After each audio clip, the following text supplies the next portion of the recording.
Market Garden, 90,000 men, 4,500 aircraft, and tons of artillery.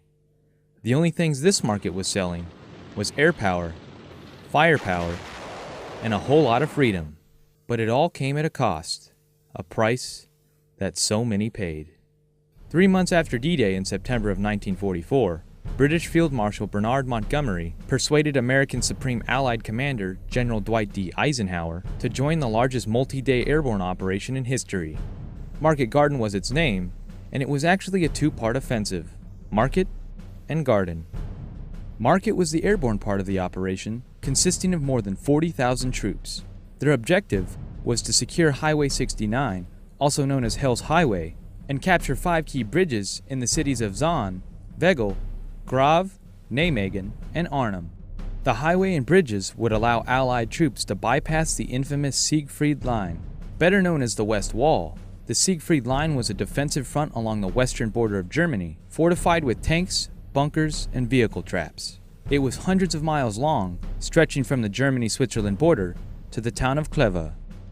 Garden was the ground part of the operation, consisting of roughly 50,000 ground troops and armored tanks from the British 30 Corps. Having already swept through France and Belgium in the summer of 1944, their objective was to continue moving north on Highway 69, reuniting with Allied airborne troops, and advancing into northern Germany. With the combined effort of Market and Garden, the Allies were expecting to move armored units into northern Germany, attack and secure Ruhr, Germany's industrial powerhouse, and continue fighting their way to Berlin, ending the war by Christmas of 1944. But the Allies were unsuccessful, capturing only 4 of the 5 key bridges. The last critical bridge in the city of Arnhem remained under German control until the end of the war. Now, despite much of history calling Market Garden an Allied failure, others see it a little bit differently.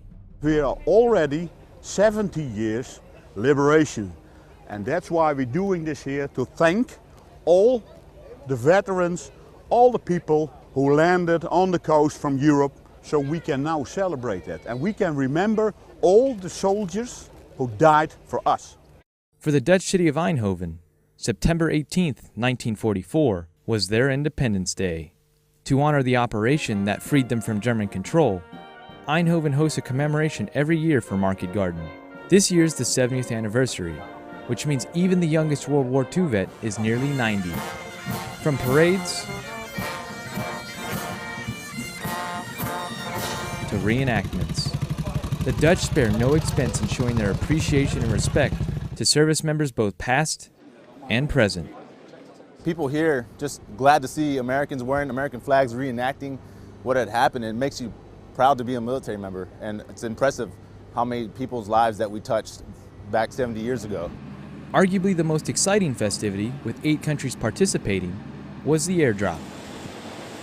2 American C-130J Super Hercules from the 37th Airlift Squadron were just a couple of the planes transporting paratroopers to reenact the drops of 1944.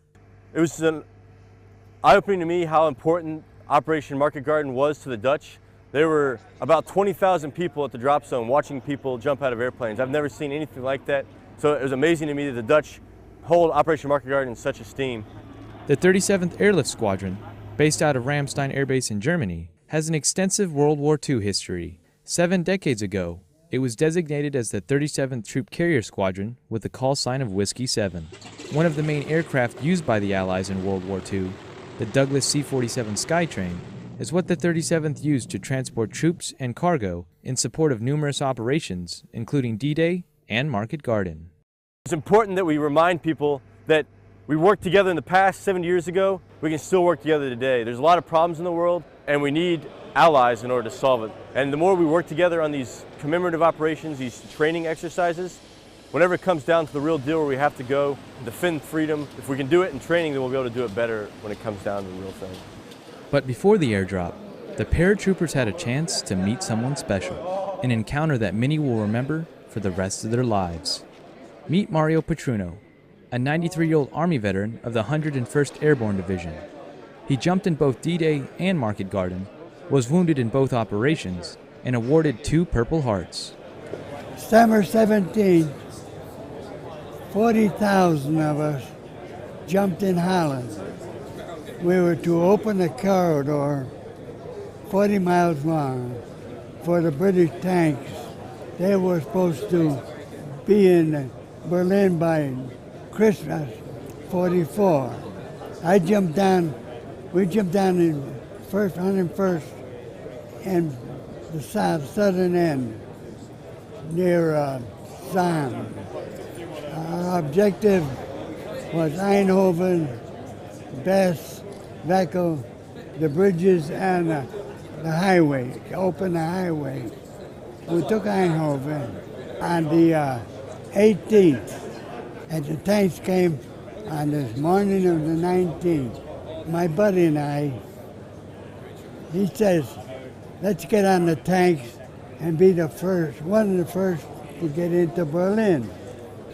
So we got on, and we rode the tanks up Hell's Highway.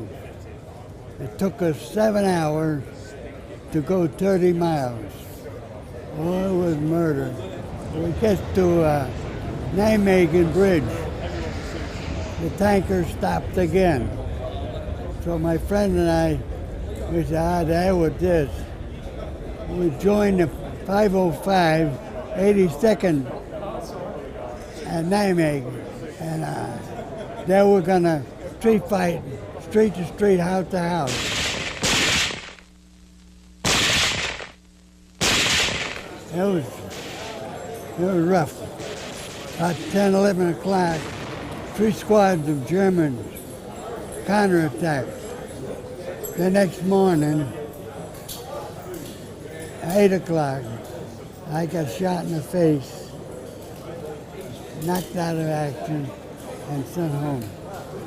Even 70 years later, Mario is still airborne at heart. You want to go jump today, Mario? And jump today. Right. A nice bunch of guys. 70 years ago, I looked like that. I'm 93. You want to see me do 50 push-ups? Yeah, let's see it. Which hand? Whatever hand you choose. Commemorations like this celebrate the past, educate the present, and strengthen the future. Unfortunately, these brave soldiers won't be with us much longer, but the people of Eindhoven will ensure those that brought freedom to their city all those years ago are never forgotten. Airman First Class Austin Siegel, Eindhoven, Netherlands.